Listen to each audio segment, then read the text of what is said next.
Ezequiel capítulo 16, versículo 4. Y dice así la bella, la hermosa y la inalterable palabra de Dios. En cuanto a tu nacimiento, el día que naciste, no fue cortado tu ombligo, ni fuiste lavada con aguas para limpiarte, ni salada con sal, ni fuiste envuelta en fajas.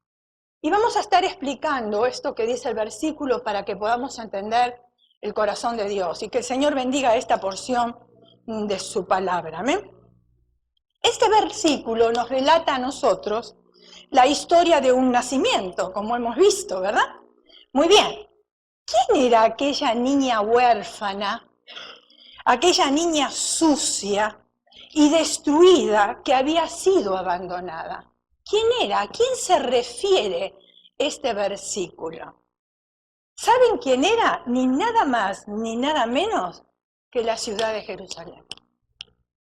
Este versículo estaba destinado a la ciudad de Jerusalén, pero nosotros no lo vamos a dejar ahí, lo vamos a transportar al día de hoy, porque entonces no cobraría sentido para nosotros. Y la palabra de Dios, déjeme decirle, que cobra sentido en el día de hoy, en el siglo XXI, en la época en que nosotros estamos viviendo. ¿Por qué? Porque es un manual de instrucciones, nos enseña cómo aplicar sus consejos a nuestra vida diaria. ¿Cuántos están de acuerdo conmigo? Muy bien. El origen de Jerusalén se asemeja a una niña abandonada, dejada sola, sucia, repulsiva. Pero lo más lindo de esto es que Dios a esa niña la crió con un cuidado afectuoso, así de la misma manera que Dios cuida de cada uno de nosotros. Luego esa niña creció, y miren qué tristeza, porque Dios le dio un cuidado afectuoso, pero cuando esa niña creció, se convirtió en una ramera. Qué tristeza para el corazón de Dios. Para negar al único que la había favorecido, que la había amado y que la había criado. Pero Dios no la había abandonado. A pesar de todo eso, el amor de Dios es un amor ágape, a pesar de. Ese es el amor que nos falta a nosotros. A mí me falta. Yo no sé amar como Dios ama. Estoy aprendiendo a amar como Dios ama. Dios no la había abandonado ni tampoco la había desamparado. Dios en su gran amor hizo un pacto con ella. Fíjense en ustedes, el gran amor de Dios. La historia de este nacimiento tipifica el nuevo nacimiento que se da a nivel espiritual en el cristiano, en cada uno de nosotros, que es trasladado de las tinieblas a la luz verdadera. Este versículo nos relata a nosotros, si usted presta un poquito de atención, que ha quedado inconcluso el proceso de separación. O sea, al mencionar que no se ha cortado el cordón umbilical. Entonces el proceso de separación entre la madre y el bebé había quedado, ¿qué? Interrumpido. Y yo ya sé que usted conoce cómo funciona el cordón umbilical, pero por amor al tema voy a explicarlo, si usted me lo permite. ¿Amén? Muy bien, juntos. El cordón umbilical simboliza la unión entre el bebé y la madre y también el inicio mismo de la vida. Porque cuando se corta el cordón umbilical, empieza realmente la independencia del recién nacido. El cordón umbilical es la línea que comunica el vientre del bebé con la placenta, que hace a la vez de riñón, de pulmón, mire qué importante, increíble, de hígado y despensa para el niño. El cordón umbilical dejará trabajar al corazón de forma autónoma una vez que se ha cortado, ya que hasta ese entonces actúa como marcapasos del corazón. ¡Qué detallista nuestro Dios! Tremendo. Sigamos. Está comprobado que el cordón umbilical representa el primer juguete para el futuro bebé. ¡Tremendo! Nuestro Dios hasta le dio un juguete al bebé para que no se aburra. ¿Qué tal? A nuestro hijo. Fíjense en ustedes qué interesante. Ya que desde el cuarto mes el feto juega con este conducto agarrándolo soltándolo. ¿Quién se lo enseñó? Todavía nosotros no le habíamos enseñado nada. Chupándolo y llevándoselo a la boca. Esta serie de juegos no supone ningún peligro para el futuro recién nacido, ni aun cuando éste enrolla el cordón umbilical alrededor de su cuerpo o su cuello. Mientras está en el vientre de la madre, el cordón umbilical, aunque se le enrosque en el cuello, no es ningún peligro para el bebé. Esto es así mientras el feto se encuentra en el útero durante el parto, sí puede traer consecuencias, y lo sabemos, ¿no es cierto? Quizás muchos de ustedes habrán tenido sus hijos y habrá sucedido este problema. Disculpen porque todavía estoy un poco resfriada, ¿ven? Muy bien. Continuemos. En cualquier caso, se puede estar tranquila porque resulta difícil que el futuro hijo se ahogue con el cordón umbilical mientras éste está en el vientre de su madre, ya que aún no respira por los pulmones, sino por el propio cordón. Cuando el recién nacido respira de forma regular, el orificio abdominal se cierra y el cordón umbilical deja de latir. Este es el momento de cortar el cordón umbilical. A los 5 o 6 días del recién nacido se marchita el cordón umbilical y se desprende dejando en su punto de incisión una pequeña cicatriz que constituye el ombligo. Muy bien, hasta ahí. Ahora vamos a ver nosotros con esta información que tenemos en mente, vamos a ver los síntomas de un cordón umbilical no cortado, que eso es lo que a nosotros nos interesa. ¿Ven? Primer síntoma. Se identifica al cristiano que aún se deleita con recuerdos de la vida pecaminosa anterior. La figura espiritual de este suceso nos muestra la situación de muchos cristianos que a pesar de haber nacido de nuevo, guarda un vínculo o un lazo con el viejo hombre o la vieja mujer, lo cual no le permite una vida de abundancia o una vida plena. El ejemplo clásico nos lo da a nosotros el pueblo de Israel. Números capítulo 11, versículo 4 y 5. Dice, y la gente extranjera se mezcló con ellos, tuvo un vivo deseo, y los hijos de Israel también volvieron a llorar y dijeron, ¿quién nos diera a comer carne? Tanto este pueblo le había pedido de salir de Egipto. Dios los saca de Egipto, y ahora camino a la tierra prometida, añoran lo que tenían en Egipto. Egipto para nosotros representa el mundo. Y muchas veces nosotros los cristianos, el Señor nos está llevando a la tierra prometida y añoramos las cosas que ya dejamos del mundo. Nos acordamos del pescado que comíamos en Egipto. Dice ahí de balde. Nos acordamos de los pepinos, de los melones, de los puerros, de las cebollas, de los ajos. Miren qué tan importante eran los ajos y la cebolla para esta gente. Pero ahí secretamente declaran su añoranza por la carne. Lo especifica, la carne, hablando figuradamente de las obras de la carne. El manual de instrucciones nos explica a nosotros cuáles son las obras de la carne. Y ahora sí vamos a entenderlo y aplicarlo para nuestras vidas también. Gálatas capítulo 5, versículo 19 al 21, nos aclara cuáles son las obras de la carne. Y eso es para que examinemos nuestra vida, no la vida del que está sentado adelante ni atrás, ni al costado, ni a la derecha ni a la izquierda, sino mi propia vida. La tengo que examinar yo, ¿amén? Muy bien. Comienza la lista diciendo,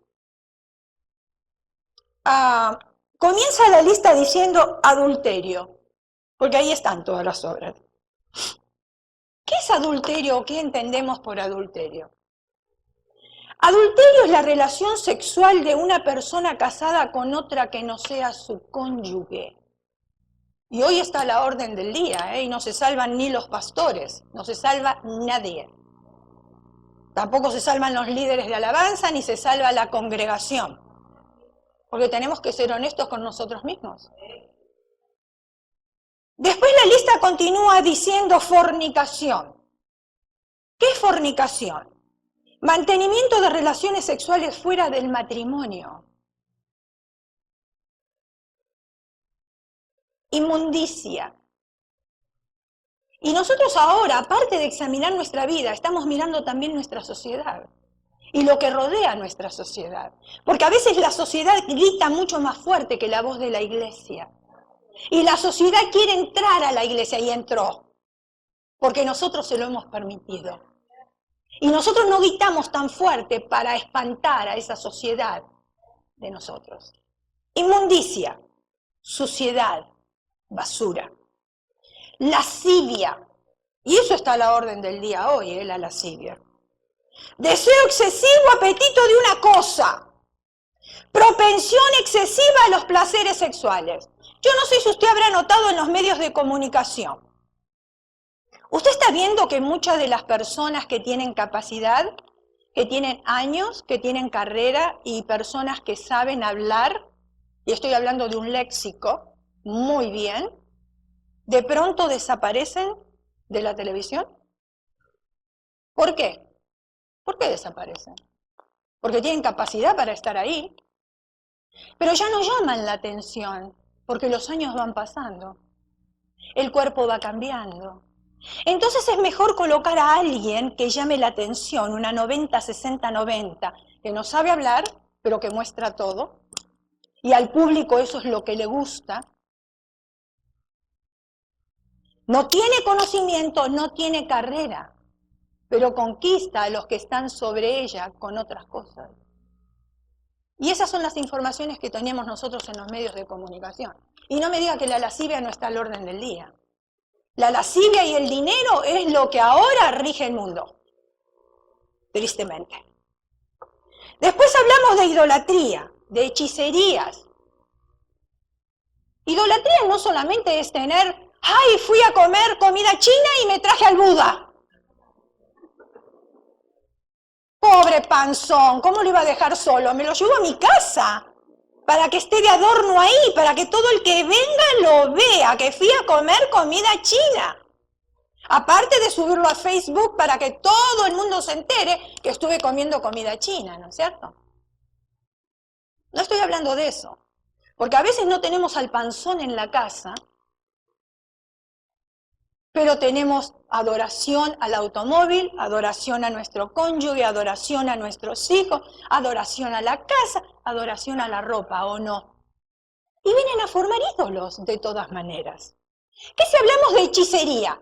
Hechicería, mire, donde usted vaya, va a encontrar un lugar donde le leen el tarot, ¿o no? Muchos lugares de eso, cualquier cantidad. Y a veces cuando nosotros oramos y vemos que la respuesta de Dios nos llega, aquellos que son cristianos débiles quieren una respuesta rápida. ¿Qué van a hacer? Leo el horóscopo, no me funciona, no me dice lo que yo quiero, el Señor no me contesta, entonces a ver si ahora me leen el tarot y por ahí encuentro la respuesta a mis problemas, ¿no?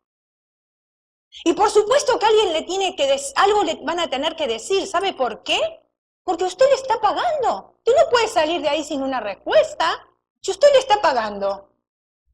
Y nosotros nos vamos bien contentos. Por ahí nos pidieron $100, pero nos vamos bien contentos porque nos dieron una respuesta. ¿Qué si hablamos de enemistades? Hasta dentro de la iglesia eso abunda. ¿O no? Pero todos amamos a Cristo, ¿eh? ¿Qué si hablamos de pleitos? También dentro de la iglesia abunda. No vamos solamente a hablar de los de afuera, hablamos de nosotros mismos también. ¿Qué si hablamos de celos? ¿En la iglesia no hay celos? ¿Qué si hablamos de iras? De contiendas, que son discusiones. Es lo mismo. Disensiones, desacuerdos. No estamos de acuerdo. Ni siquiera con la misma doctrina. Nos congregamos en el mismo lugar, pero pensamos en doctrinas, enseñanzas diferentes. Sigue la lista enumerando herejías. ¿Qué es una herejía? Es una fiesta en la que se busca experimentar todo tipo de placeres sensuales, especialmente en lo relativo a la comida, a la bebida y al sexo. Y hay mucho por ahí. Funciona muchísimo el triángulo amoroso, está de moda. Y no solamente el triángulo, mucho más todavía. Y cosas semejantes a estas, acerca de las cuales dice el manual de instrucciones, os amonesto, como ya los he dicho antes, que los que practican tales cosas no heredarán el reino de Dios. El hecho de añorar o sentir nostalgia por la vida pasada demuestra que aún no ha sido cortado el cordón umbilical que nos ataba con el mundo, que nos ataba con nuestro pasado. No ha sido cortado de ese nacimiento nuevo. Segundo síntoma, acusado constantemente por su pasado pecaminoso que no le deja sentirse plenamente libre y perdonado. El manual de instrucciones nos dice a nosotros bien claro, en 2 Corintios 5:17, nos dice de esta manera: de modo que si alguno está en Cristo, nueva criatura es. Las cosas viejas pasaron, he aquí todas son hechas, ¿qué? Muy bien. Las características de nuestros antepasados se pueden heredar. ¿Sí? ¿Se pueden heredar o no? Sí se pueden heredar. El cristiano que responde a una vana manera de vivir no es fácil, no disfruta su nueva vida en Cristo. Ahora, ¿podemos cortar el cordón umbilical que nos unía al pecado de nuestros padres? Sí podemos. No solamente reconociendo el pecado, arrepintiéndonos nosotros, pidiendo perdón y renunciar a eso. Es de la manera que nosotros cortamos ese cordón umbilical. Es menester no cometer los mismos pecados de nuestros padres. Y yo quiero dejar en claro algo. ¿Qué significa pecado? De acuerdo, digamos, al griego, porque siempre tenemos que ir a la base que fue escrita en la palabra de Dios. ¿Qué significa pecado? Bueno, a nosotros nos dice la Escritura, nos enseña que para los griegos, pecado se decía hamartía. Quiere decir fallo de la meta o no dar en el blanco. Por ejemplo, si yo miento, no estoy dando en el blanco. No estoy hablando de niveles de pecado, porque una mentira es pecado también, ¿o no? Dios no tiene niveles de pecado. A veces nosotros decimos, ay no, pero mira hermana, ¿sabe qué? Tuve que decirle una mentirita blanca. Como diciendo, si es blanca, no es tan mentira, no está tan mal, porque es blanca. ¿Dónde encontramos en la palabra de Dios que las mentiras tienen colores? Dice mentira, mentira, ¿no? Blanca, negra, roja, amarilla, usted póngale el color que se le antoje. Pero en la Biblia no lo encontramos. Si mi madre era mal hablada, si era criticona, si era floja, si era metiche y era mentirosa, ¿qué cree usted que tengo que hacer yo? Cortar el cordón umbilical. ¿Para qué quiero yo heredar esas cosas que no me sirven para nada?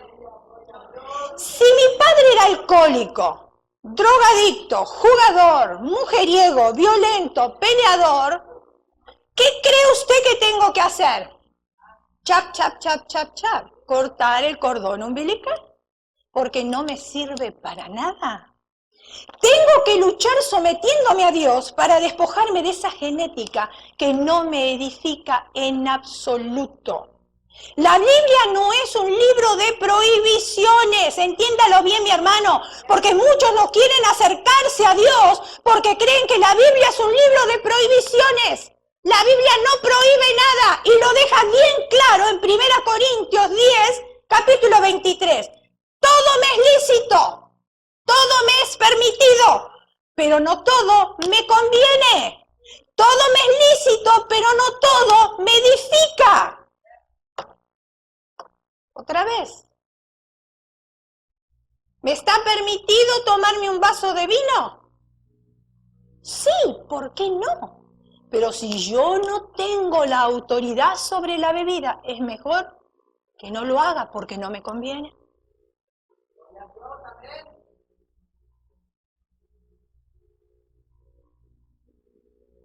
Si somos obedientes a Dios, sabemos que por medio de Jesucristo tenemos acceso a una vida de abundancia. Hay muchos cónyuges que no cortaron el cordón umbilical con sus padres. Puede ser él, puede ser ella o pueden ser los dos. Y eso trae serios problemas, serios problemas. El manual de instrucciones, fíjense en ustedes lo que nos enseña, porque siempre tenemos que ir al manual de instrucciones. ¿Amén? Y usted lo tiene que leer con sus propios ojos, no se quede con lo que yo le digo de aquí. Examine y estudie usted mismo la palabra de Dios. Efesios capítulo 5, versículo 31. Dice, por eso el hombre dejará a su padre y a su madre y se unirá a su esposa y los dos serán ¿qué? Una sola carne. Ahora, la palabra de Dios, ¿qué nos está diciendo aquí? Porque a veces interpretamos mal este versículo y nosotros nos aislamos de nuestros padres y los menospreciamos porque ahora pensamos que como la Biblia dice los dos serán una sola carne, entonces yo tengo que mantener a mis padres completamente separados. Y la Biblia no me está enseñando a mí eso, porque también me enseña la palabra de Dios que yo tengo que honrar a mis padres. Y que cuando los honro, ¿qué sucede? Se alarga en nuestra vida aquí en la tierra. ¿Lo digo yo o lo dice la palabra de Dios? Muy bien. Lo que la palabra de Dios nos está enseñando aquí es que si nosotros necesitamos adquirir una identidad como pareja, rompiendo con la dependencia paterna. ¿Por qué? Porque si estamos dependiendo constantemente de nuestros padres, nunca vamos a madurar, nunca vamos a crecer. Por eso necesitamos vivir solos, porque es de la manera que nosotros maduramos. Cuando nos casamos dejamos la casa de nuestros padres y entonces el matrimonio va y vive solo. ¿Para qué? Para aprender.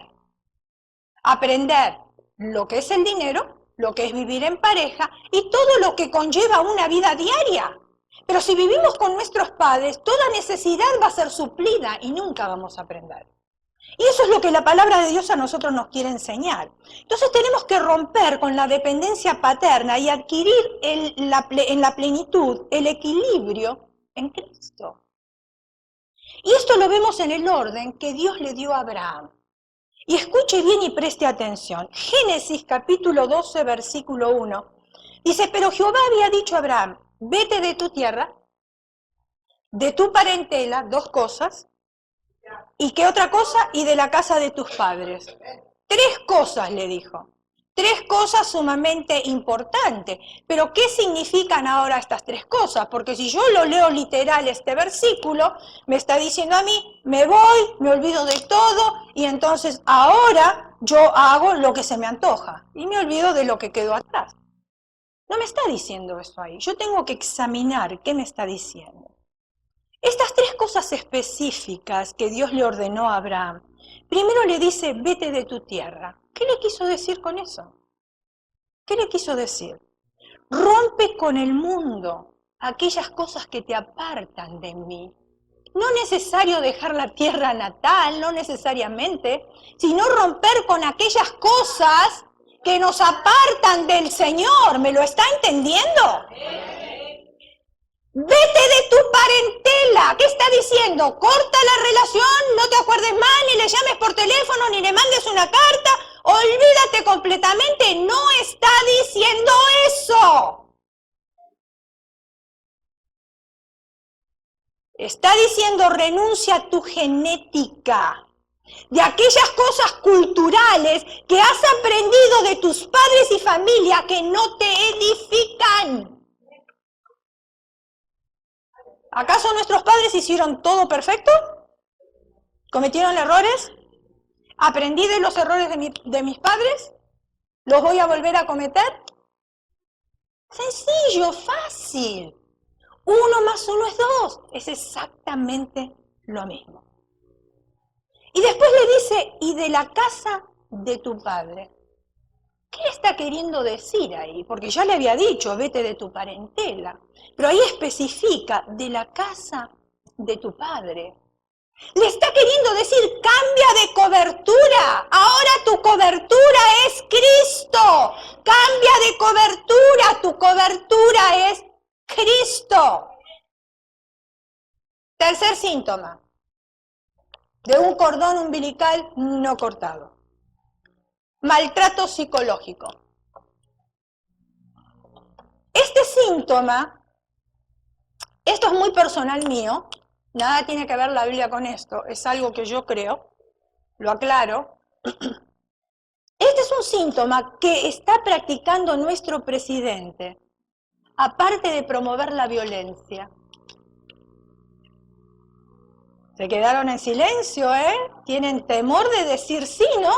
¿O tienen temor de decir amén o no están de acuerdo conmigo? Sean las 3 cosas que usted piense, yo igual le voy a dar mi opinión. Este es un síntoma que está practicando nuestro presidente aparte de promover la violencia. Y creo que su mayor problema es la falta de control sobre su lengua. Ese es su mayor problema, porque es un hombre capaz. Sí, lo hemos visto, fíjense en ustedes sus negocios. ¿Es inteligente? Sí, claro que sí, no le vamos a quitar los méritos, pero su lengua no la puede controlar. Aparte de escuchar el problema de migración y de todo eso, que ya hasta nos hemos cansado de escuchar esas cosas, ¿verdad? Y de cómo sigue y sigue y sigue sobre lo mismo. Ustedes habrán escuchado el problema con Corea del Norte y la posible guerra. No es nada nuevo. Muy bien. Ahora, este dilema ha afectado a tal punto, escuchen bien, que muchas personas desesperadas están comprando búnkers. El costo de estos búnkers oscila entre los $20.000 a $100.000. ¿Está listo para comprarse uno? ¿No está listo para comprarse uno? Pero, acá hay uno que está listo para comprarse. Gloria a Dios si tienes 20.000 o 100.000. ¡Qué bueno! ¿Qué es un búnker? Usted me dice, me está hablando en lenguas. No, no le estoy hablando en lengua. Mire lo que es un búnker. Ese es el floor plan. Mejor que mi casa. Increíble es esto. Fíjense en ustedes. Si ustedes ven ahí, miren, hasta tiene jacuzzi. Me imagino que esto es jacuzzi, swimming pool. Después tiene aquí escritorio. Aquí tiene un cuarto. Aquí tiene oficina, aquí tiene otro cuarto. No, estas son 2 cuartos más. Acá hay otro cuarto. Acá es oficina. Esto está tremendo. Y 2 pisos. ¿Qué tal? ¿Le gustó ese floor plan? Bueno, empiece a preparar sus 20.000 o $100.000 para tener eso. Ahora escuche bien. ¿Qué es un búnker? Yo le mostré el floor plan, pero yo le quiero decir qué es. Es una construcción que se utilizaba en las guerras, ¿para qué? Para protegerse de los bombardeos, tanto de la aviación como de la artillería. Entonces ahora las personas están desesperadas en comprar esto, porque si llega una guerra, esto no va a caer. Pero miren ustedes, la pregunta es, ¿qué sucedería si llegáramos a tener un terremoto?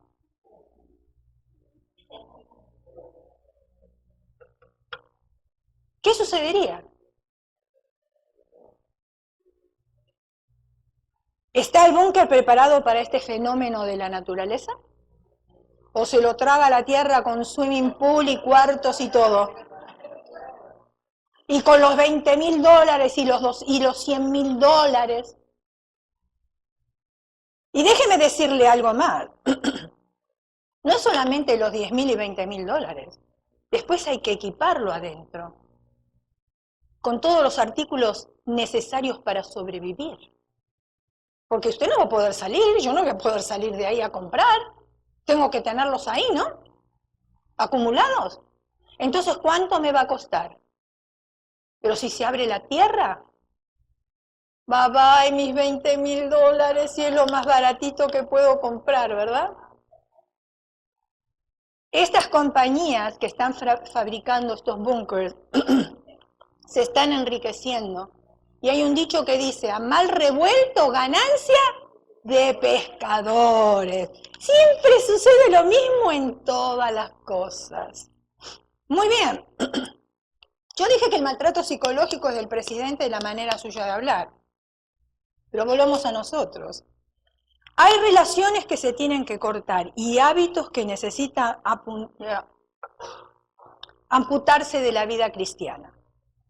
Dios quiere que nosotros cortemos el cordón umbilical del chantaje, y eso estoy hablando del hogar, el chantaje, la manipulación y la esclavitud emocional, sea de ella o sea de él, no importa de quién, o de los dos quizás también. ¿Todo hombre nace de una mujer, sí o no? No, yo quiero escuchar a los hombres, porque las mujeres enseguida contestan, pero los hombres, ¿dónde están? Quiero escuchar a los hombres. ¿Todo hombre nace de una mujer o no? ¿Ok? Y ese hombre va creciendo con cuidados de mujeres y a la vez con órdenes. Desde antes de haber aprendido a hablar y a caminar. ¿Es verdad o no es verdad?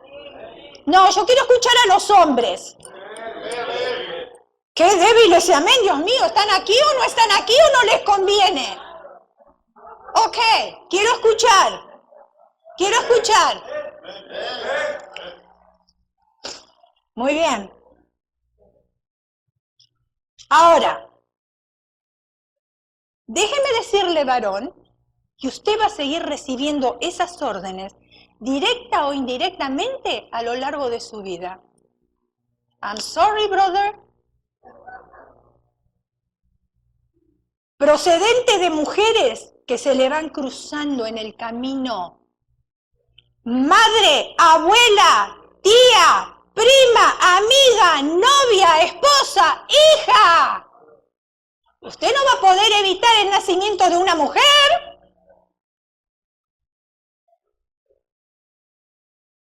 A los hombres no les gusta que la esposa lo traten como a niños. ¿Es verdad? Uy, se hizo un silencio profundo. No les gusta que lo traten como niños, pero se comportan como niños. I'm sorry, brother. Hoy me tocó a mí.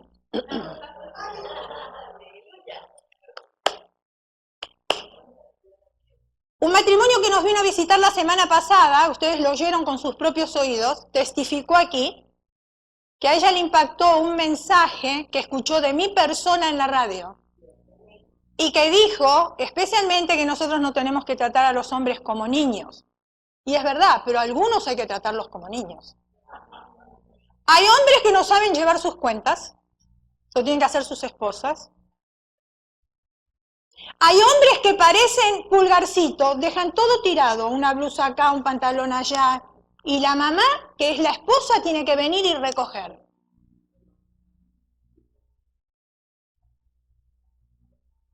Pero no les gusta que los traten como niños.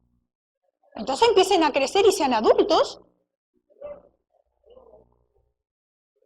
¿O no? Ya sé que los hombres no van a estar a favor conmigo. No quiero que estén a favor conmigo, quiero que estén a favor con Dios.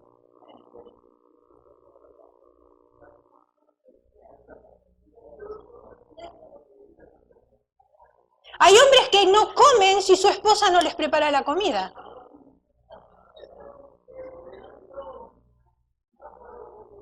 Hay hombres que van al supermercado y no saben tampoco qué comprar. Pero si uno le hace una lista, los está tratando como a niños. Entonces crece, aprende y no te hacemos la lista.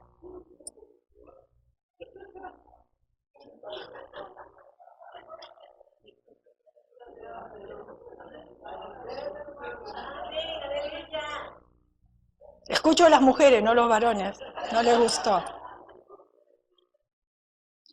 Vemos en la televisión y leemos en los periódicos hombres y mujeres que se maltratan, que se pegan, incluso llegan a cometer violencia, asesinato. Lo hemos escuchado.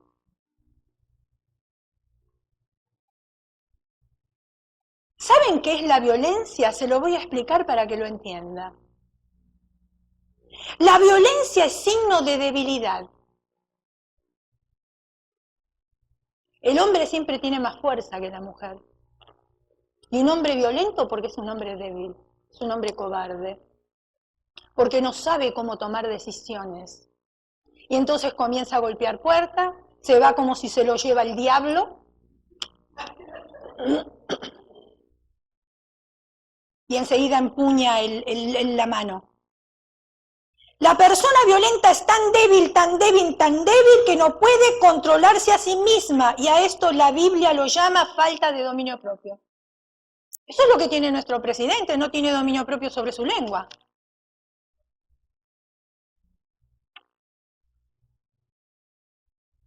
Y en los matrimonios sucede lo mismo, ¿eh? No hay dominio propio sobre la lengua.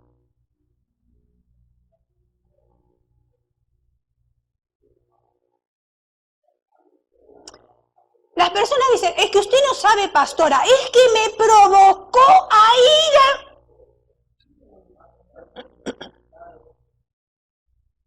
Si usted no hace lo que yo digo, usted también me provoca ira. Y no por eso yo le tengo que pegar.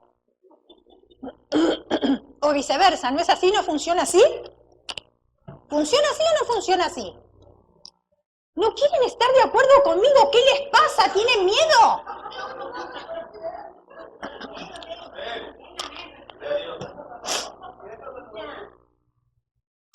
Entonces, se toma la justicia por las propias manos.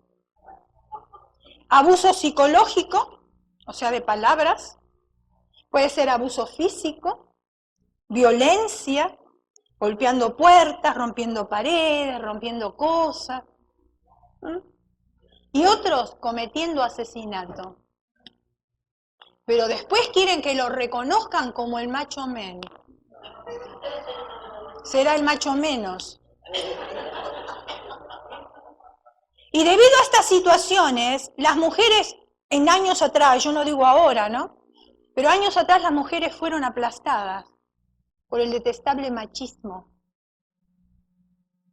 Que el hombre creía que la mujer era un tapete, que él era el comandante, el capitán. Siéntate, párate, acuéstate, hazme la comida, traigo gente a la casa y tú has de comer lo que quieras.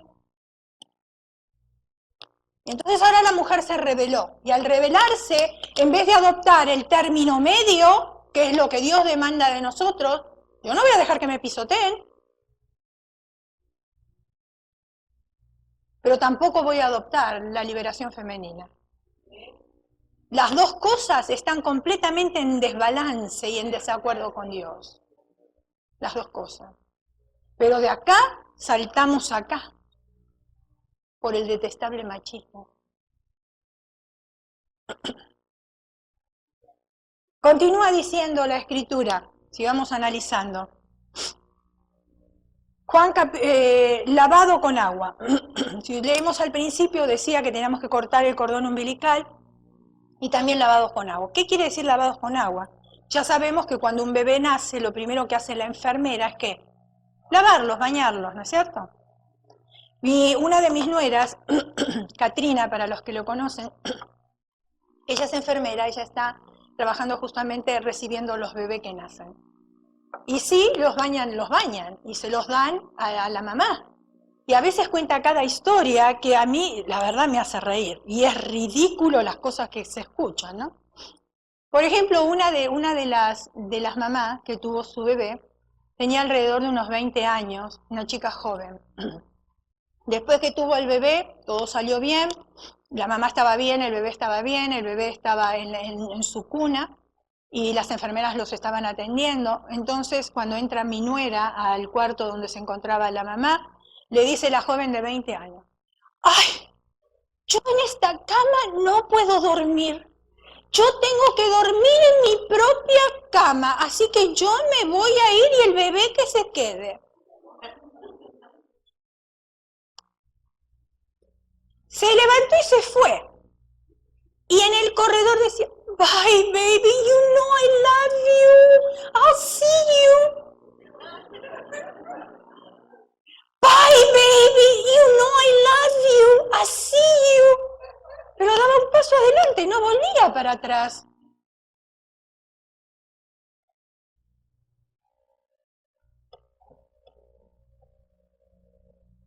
Triste. Juan capítulo 13, versículos 5 al 10. Luego puso agua en un lebrillo y comenzó a lavar los pies de los discípulos y a enjugarlos con la toalla con que estaba ceñido. Entonces vino a Simón Pedro y Pedro le dijo, Señor, ¿tú me lavas los pies? Respondió Jesús y le dijo, lo que yo hago, tú no lo comprenderás ahora, mas lo entenderás después. Pedro le dijo, no me lavarás los pies jamás. Jesús respondió, si no te lavara no tendrás parte conmigo. Le dijo Simón Pedro el impulsivo.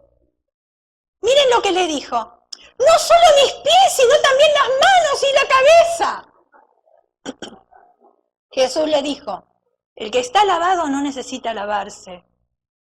El que está lavado no necesita sino lavarse los pies, pues está todo limpio y vosotros limpios estáis, aunque no todos. Jesús lavó los pies de Judas Iscariote, ¿es verdad? El traidor, porque esa es la palabra que tenemos que usar, el traidor. Ahora, lavar los pies, hermanos, yo sé que hay iglesias que acostumbran que todos los domingos lavan los pies. Los pastores lavan los pies de los miembros de la congregación. Hay iglesias que tienen esa costumbre. No estamos diciendo que se tienen que lavar los pies literalmente, que usted se va a sacar los zapatos, ahora y nosotros le vamos a lavar los pies. Lavar los pies significa perdonar, pedir perdón, servir, escuchando y poniendo en práctica la palabra. Eso significa lavar los pies. Ahora, Jesús lavó los pies de Judas, ¿sí? La pregunta es, ¿Judas se arrepintió? ¿Judas se arrepintió? Si se hubiese arrepentido no se ahorcaba. Judas no se arrepintió, el que se arrepintió fue Pedro. A Pedro el Señor lo perdonó, ¿por qué? Porque Pedro lloró amargamente, reconoció, se arrepintió y pidió perdón. Y el Señor está dispuesto a perdonar a aquel que reconoce, a aquel que pide perdón y a aquel que se arrepiente. ¿Estaba dispuesto a perdonar a Judas Iscariote? El traidor, sí, pero nunca se arrepintió, nunca reconoció y nunca pidió perdón. Entonces el perdón de Dios no estuvo. No porque Dios no quería, porque Judas no quiso. La pregunta es, si usted me quiere perdonar a mí, y yo me acerco a usted, y yo ni reconozco lo que hice, ni le pido perdón, ni me arrepiento, ¿usted me va a perdonar?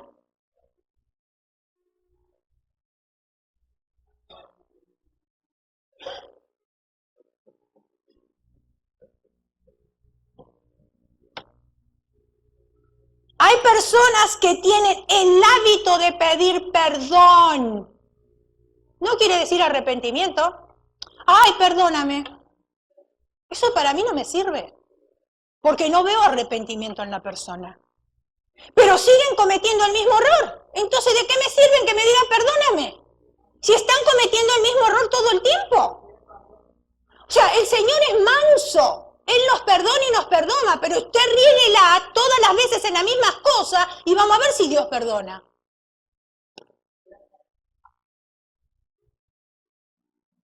Dios quiere corazones arrepentidos, corazones dispuestos delante de su presencia.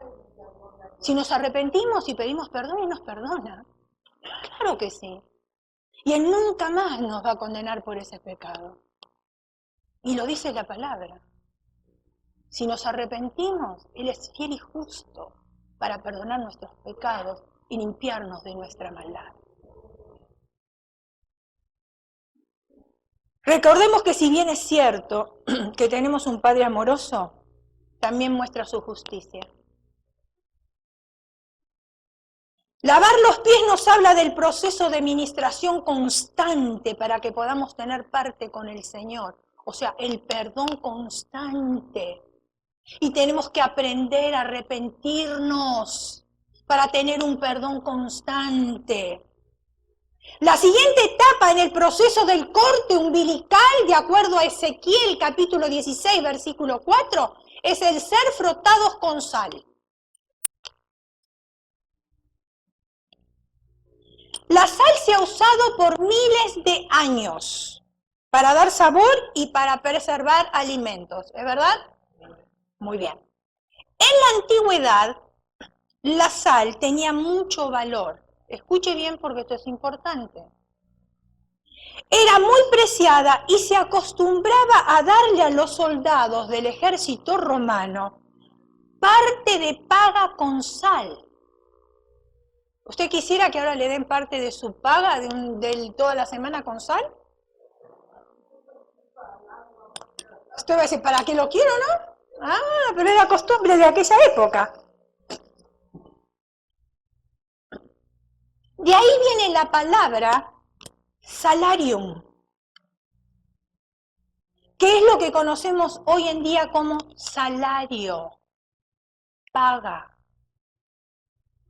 Como poseedores de la sal, somos responsables de frotar con sal al cristiano recién nacido. No estoy hablando literal, que ahora va a entrar un hermano y usted va a agarrar la sal y, hermano, ven que te tengo que frotar con sal. No, no es eso, escuche bien. Esto se usaba en la antigüedad, ¿sabe para qué? Para quitarle toda la piel escamosa al recién nacido. No había los medicamentos que hay ahora. Era totalmente diferente. Entonces se usaban para sacarle toda la parte escamosa al recién nacido y fortalecerlo para que no se lastimara cuando lo tocaran. Miren qué interesante, algo natural. Ahora que estamos buscando remedios naturales nosotros, ¿no es cierto? Muy bien. ¿Por qué cree que hay tanto cristiano susceptible y que por cualquier cosita se molesta y se lastima? ¿Por qué? Es porque no ha sido frotado con sal. Todavía su piel está tan sensible y tiende a lastimarse por cualquier cosa. Cuando alguien nos dice a nosotros, tienes piel de bebé, ¡ay, qué gusto nos da escuchar esas palabras!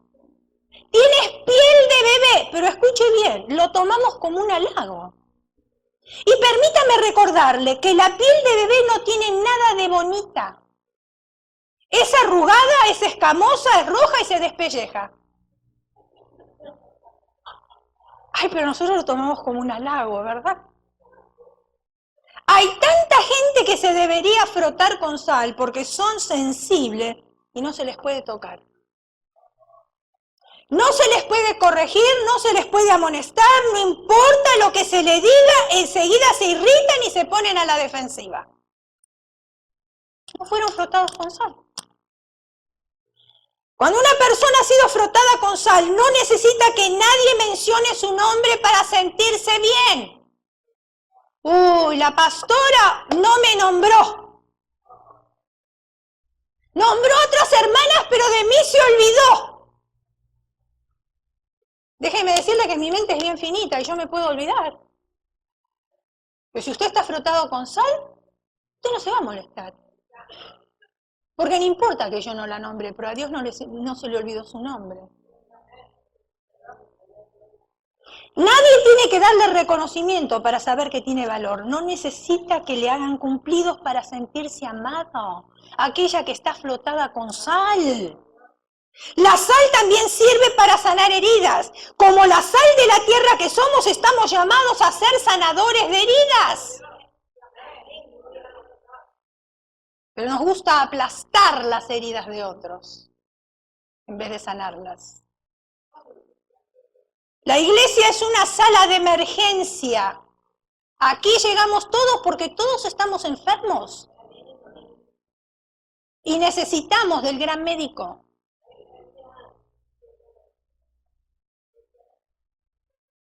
Llegan aquí un sinnúmero de heridos.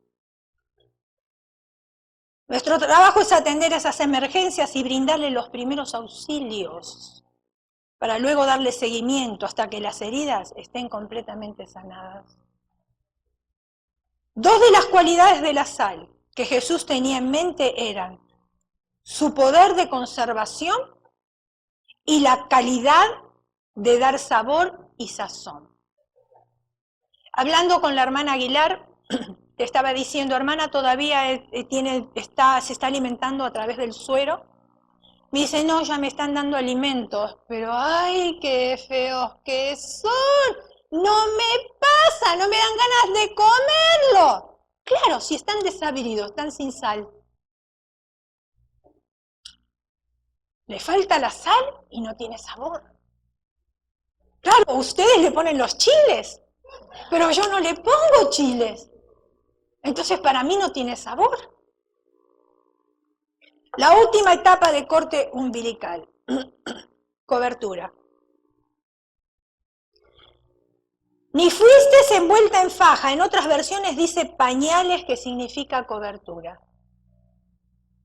Envolver a una persona es darle continua dosis del amor de Dios y darle esperanza para su vida.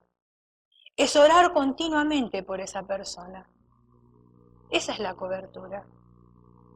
No es que usted le tiene que pagar el mortgage de la casa o le tiene que comprar alimentos. Eso es responsabilidad de cada uno. Pero la cobertura y la responsabilidad de nosotros, ¿cuál es? Es orar por esa persona constantemente. Hay que tener sabiduría para los que se presenta en oración. El que ora debe hacerlo en nombre de todos. Escuche bien porque esto es importante. La oración es una parte muy importante dentro de la iglesia. Debe hacerse en un lenguaje que todos entiendan. ¿Es verdad? Mencionar aquellas cosas que todos coincidieron. Es muy grave hacer mal uso de ese momento sagrado para hacer una crítica o sermonear a los demás. Hay que tomar en cuenta cuando presentamos nuestro pedido o gratitud, que se está haciendo en público, primero, y muchas cosas es mejor mantenerlas en privado. Por eso decimos que muchas veces las reuniones de oración se vuelven chusmerío. Porque nosotras las mujeres, como somos más emocionales, estamos esperando juntarnos en un momento para decir, usted no sabe, mi marido anoche no vino a dormir y a mí no me interesa si tu marido vino o no vino a dormir. Ese es tu problema y tú te lo arreglas con tu esposo. No tienes por qué comentarlo. Ay, pero que mis hijos, tus hijos, es tu problema, para eso tienes tu devocional en tu casa. Pídele al Señor en tu casa las cosas privadas.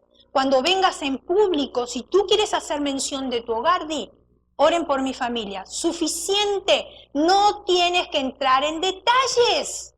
¿Por qué? Porque en la reunión de oración se encuentran personas que son nuevas y son inmaduras, y hay personas que son más maduras. Entonces, por amor a las inmaduras, no vamos a dar detalles. Es necesario que como iglesia nuestro testimonio no haga tanto ruido que no puedan escuchar nuestra predicación. Lo que hacemos dice más de lo que decimos y eso atrae o desanima a los recién convertidos. El evangelio no termina cuando recibimos a Cristo, en realidad allí empieza. Si usted está evangelizando a una persona, compórtese como un hijo de Dios.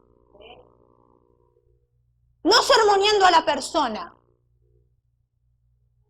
Pero si usted está haciendo cosas incorrectas con esa persona, nunca la va a alcanzar para Cristo.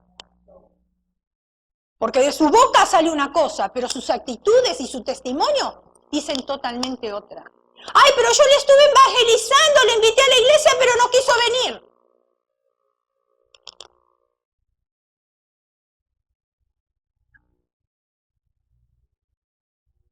Debemos trabajar para perfeccionar los santos, para la obra del ministerio, para la edificación del cuerpo de Cristo.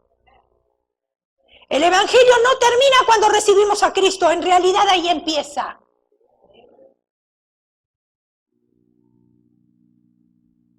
Debemos ser claros y entender que fuimos salvos para servir, no somos salvos por buenas obras, sino que somos salvos para buenas obras. No es el deseo de Dios que nosotros nos quedemos como bebés. Hermanos, maduremos, please, maduremos, crezcamos. No se tenga usted solamente con lo que escucha acá los viernes y los domingos. Estudie en su casa, empiece a crecer, porque usted de acá recibe migajas, porque el cerebro humano no retiene todo, retiene parte. Y si yo tomo apuntes, retiene más. Y si yo veo, retiene más todavía. Pero es necesario que yo indague en mi casa para poder crecer, porque a veces nos quedamos como bebés.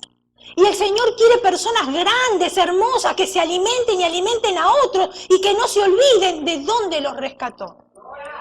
Pero muchas personas, lamentablemente, cristianas, tienen el síndrome de Peter Pan.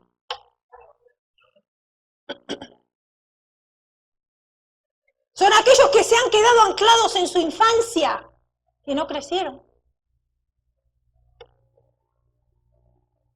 Tienen miedo a crecer y aceptar los roles que les corresponden por su edad, lo que dificulta su desarrollo personal y sus relaciones. Por eso es necesario que la iglesia crezca en la palabra de Dios.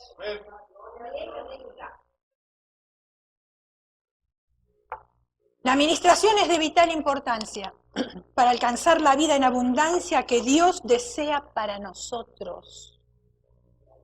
Cortando con ataduras de nuestros ancestros, usted sabrá cuáles son. Yo sé cuáles son las mías. Lavándonos constantemente, perseverando en la santidad y lavándonos. ¿Ustedes se acuerdan? Tengo que reconocer mis errores, arrepentirme y entonces recién pedir perdón, para que otros me puedan perdonar. No solamente el Señor, nos tenemos que perdonar entre nosotros también. Pero si usted no llega a mí arrepentido, me va a costar perdonarle, la verdad. Y si yo no llego a usted arrepentida, a usted le va a costar perdonarme a mí también. Perseverando en santidad. La santidad es una palabra que ahora está fuera de moda. Parece que la cortaron y le hicieron pedacitos de la Biblia. Ya no se está hablando de la santidad. Se está hablando de otras cosas. Estamos hablando de prosperidad, estamos hablando de lograr dinero, estamos hablando de un montón de cosas, menos de la santidad. ¿Por qué? Porque la santidad aleja a las personas, no les gusta escuchar la palabra santidad.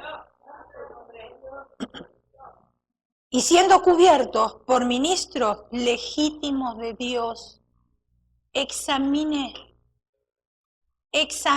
a los ministros de Dios. No se deje llevar por corrientes. Usted tiene inteligencia, Dios se la dio.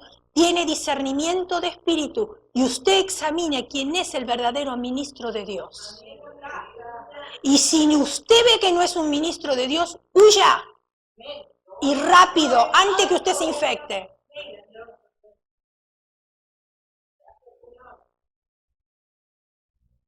Entonces, cuando hemos cumplido con todas estas cosas, recién hemos cortado el cordón umbilical. Cierre sus ojos, incline su rostro y vamos